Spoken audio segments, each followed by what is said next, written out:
Voici 10 questions pour devenir un as du code de la route. Êtes-vous prêt à relever le défi?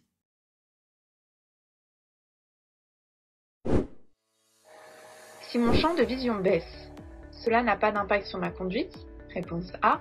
Je dois consulter un spécialiste? Réponse B. Cela peut générer une inaptitude à la conduite? Réponse C.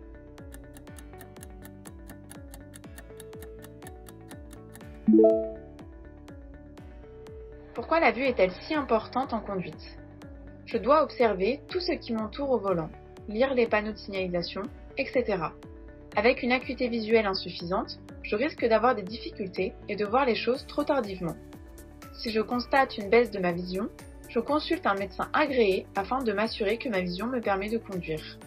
Bonne réponse, B et C. Je suis gêné par ce cycliste. Je klaxonne. Oui, réponse A. Non, réponse B.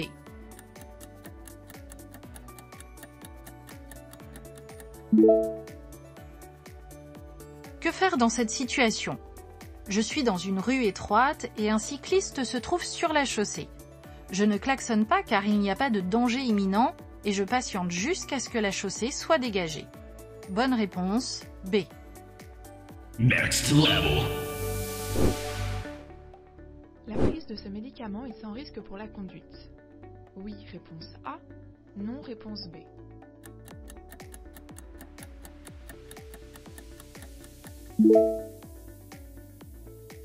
Pourquoi ce médicament présente-t-il des risques pour la conduite? Les médicaments de niveau 1 nécessitent une lecture attentive de la notice pour connaître les effets indésirables. Mais cela ne suffit pas pour conduire en sécurité, car il est possible de rencontrer des effets secondaires indésirables ou des allergies incompatibles avec la conduite. Bonne réponse, B. Congratulations. La consommation de drogue permet d'augmenter la vigilance au volant. Oui, réponse A. Non, réponse B.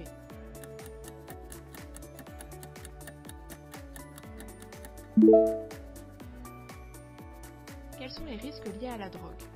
La consommation de drogue entraîne des effets sur le cerveau. Elle augmente le temps de réaction, altère la vision, l'audition, etc. Elle engendre donc une baisse de la vigilance, car le cerveau n'arrive plus à traiter les informations correctement et suffisamment rapidement. Bonne réponse, B.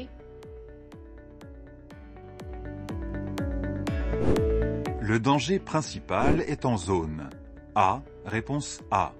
B, réponse B. C, réponse C. D, réponse D.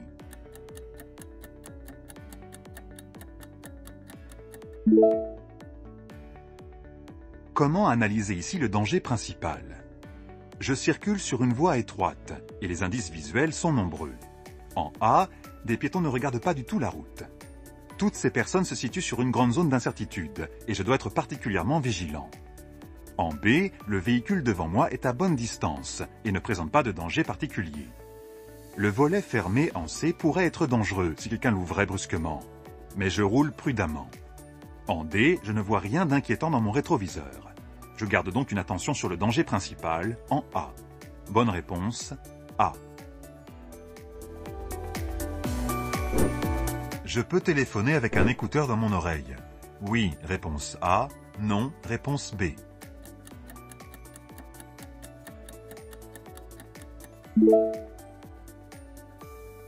L'audition est-elle importante pour conduire? Les sirènes de police, des pompiers, les coups de klaxon sont des indices qui permettent de comprendre la situation et d'adapter ma conduite à celle-ci. Pour ces raisons, il est interdit de conduire avec un casque ou des écouteurs, y compris celle d'un kit main libre. Si j'ai besoin de prothèses auditives, celles-ci sont évidemment autorisées. Bonne réponse, B. Pour contrôler mon aptitude à la conduite, je consulte un médecin agréé par la préfecture, réponse A, un médecin généraliste, réponse B.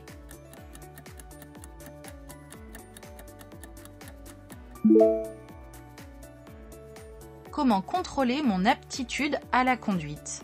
Afin de m'assurer que mon état physique me permet de conduire en toute sécurité, je consulte un médecin agréé par la préfecture. Je peux trouver la liste des médecins agréés sur le site du gouvernement ou de ma préfecture. Bonne réponse A. Je dois me pencher pour voir dans mon rétroviseur extérieur droit. J'ajuste son réglage en circulant. Réponse A.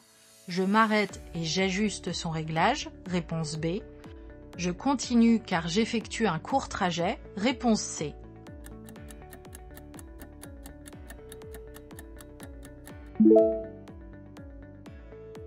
Quel est le risque ici? Circuler sans pouvoir contrôler mon rétroviseur droit représente un risque important. Les rétroviseurs me permettent de contrôler ce qui se passe derrière mon véhicule.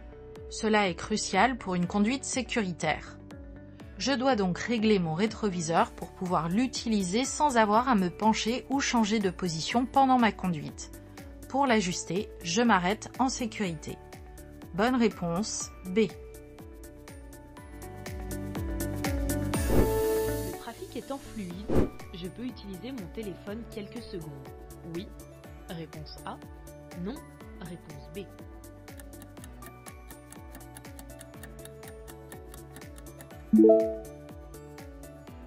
Est-il autorisé d'utiliser son téléphone en conduisant?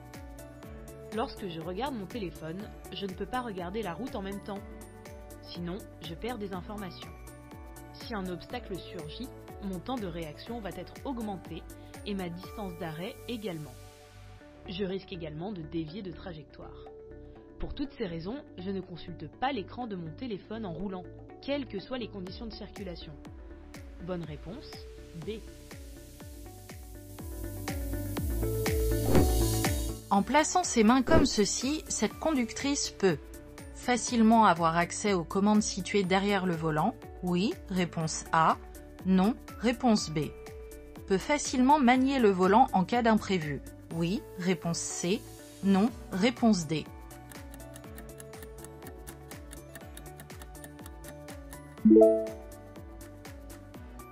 Quelle est la bonne manière pour tenir son volant?